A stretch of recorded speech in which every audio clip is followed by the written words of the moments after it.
5 তারিখের পরে কিন্তু আমরা যারা রাজনৈতিক কর্মী আছি আমরা অবশ্যই ভালো হয়ে গেছি, সাথে সাথে পুলিশও ভালো হয়ে গেছে।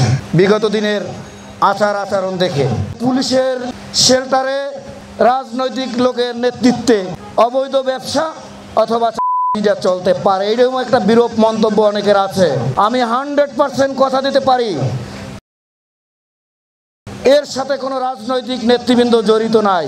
ছাত্র শ্রমিক জনতার বিপ্লবের পরে আজকে একটা দেশ গণতান্ত্রিক রাষ্ট্রের দিকে ধাবিত হচ্ছে, তারই সুবাদে আমার মনে হয় আজকের এই ওপেন হাউস ডে তে কথা বলার সুযোগ আমাদের হয়েছে।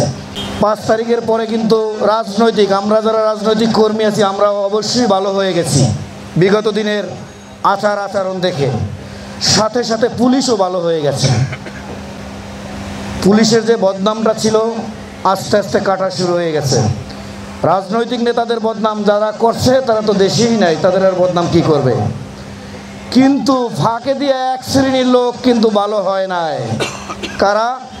আপনারা হয়তো উপস্থিত সুধী সমাজ মনে করতে পারেন ফুটপাত, রাস্তাঘাট, ভ্যান, হকার, এটা মনে হয় পুলিশের শেল্টারে রাজনৈতিক লোকের নেতৃত্বে এই অবৈধ ব্যবসা অথবা চলতে পারে, এরকম একটা বিরূপ মন্তব্য অনেকের আছে।